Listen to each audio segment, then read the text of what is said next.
Girlfriend কিংবা অন্য কারোর সাথে কথা বলার সময় কেমন আছো, কী করছো, এমনই দুটি একটি কথা বলার পর যখন আপনি আর কোনো কথাই খুঁজে পান না, তখন আপনি ভাবেন আর যে কি বলা যায়। আর মেয়েটি ভাবে দূর, ছেলেটা কেমন যেন বোরিং টাইপের। ব্যাস, মেয়েটিকে ইমপ্রেস করা তো দূরের কথা, নেক্সট টাইম ওই মেয়েটাই আপনাকে ইগনোর করতেও শুরু করে। আর এখানে এই রিলেশনটা কন্টিনিউ হওয়ার আগে থেকেই ফুল স্টপ লেগে যাওয়া শুরু হয়। এমন পরিস্থিতিতে এই সমস্যার সমাধান পাওয়ার জন্য আজকের ভিডিওটি আপনার জন্য খুবই স্পেশাল কায়দায় বানানো হচ্ছে।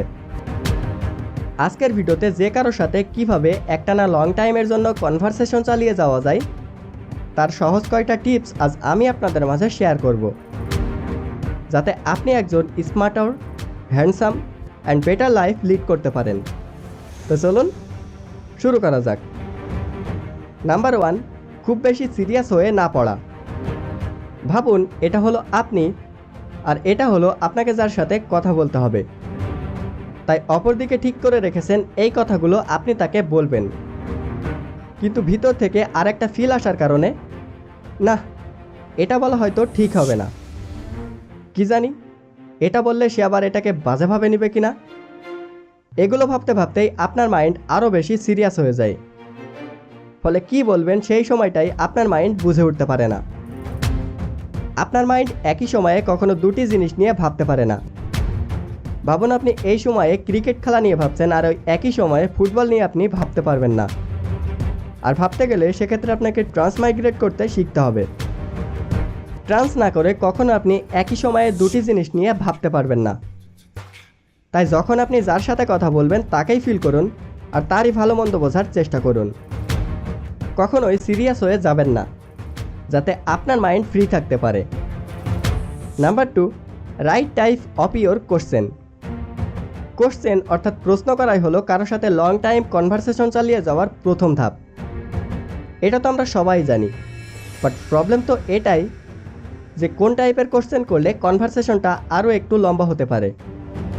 কোশ্চেন করতে হবে অনেকটা ফ্রি মাইন্ডে, যার উত্তর অনেক লং হবে। কোনো শর্ট বা অ্যাকওয়ার্ড টাইপের কোশ্চেন করা একেবারেই ঠিক হবে না। এরকম না, আচ্ছা তুমি খাবার খেয়েছো? খেয়েছি। আচ্ছা তুমি আজ কলেজ গিয়েছিলে? গিয়েছিলাম। যেরকম একজন বিজনেসম্যানকে বিজনেস সংক্রান্ত কথা বললে সে খুশি হয়ে যায়, সেরকমই একজন চালক বা ড্রাইভারকে তার গতিবেগের প্রশংসা করলে সেও খুশি হয়ে যায়। এবার আপনিই ভাবুন, আপনি কার সাথে কথা বলছেন আর তাকে কী ধরনের কোশ্চেন করছেন। এরকম না তো যে গার্লফ্রেন্ডের কাছে গিয়ে জিজ্ঞেস করছেন, আচ্ছা তোমার বান্ধবী কেমন আছে?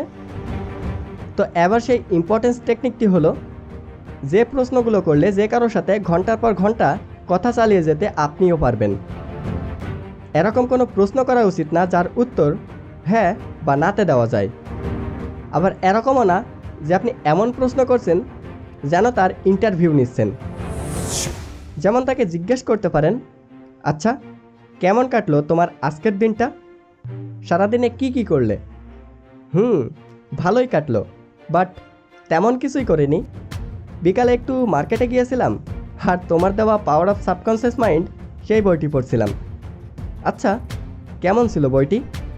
তাছাড়াও তাকে হেল্প বা অ্যাডভাইস দেওয়ার কথাও বলতে পারেন। তো এবার চলে আসুন নাম্বার 3, উপদেশ নেওয়ার ট্রাই করুন। আমি আপনি সবাই চাই সেরা একজন অ্যাডভাইজার হতে। ইনফ্যাক্ট মেয়েদের কথা তো আপনি হয়তো বুঝতে পারছেন, কিন্তু এখানেও আপনাকে ছোট্ট একটা টেকনিক অবলম্বন করতে হবে। অনেকটা এরকম, যদি কোনো মেয়েকে ইমপ্রেস করতে চান তাহলে তখন, আচ্ছা তুমি কি আমাকে বলতে পারবে বন্ধুর ম্যারেজ ডে তো সামনেই, সেই দিন আমাকে কেমন ধরনের শার্ট পরলে বেশি মানাবে? শার্ট পরলে তো তোমাকে দারুণ মানায়, তবে বিবাহ সেহেতু তোমাকে পাঞ্জাবি পরলে ভালো দেখাবে। আচ্ছা কোন কালারের পাঞ্জাবিটা পরা যায় বলো তো?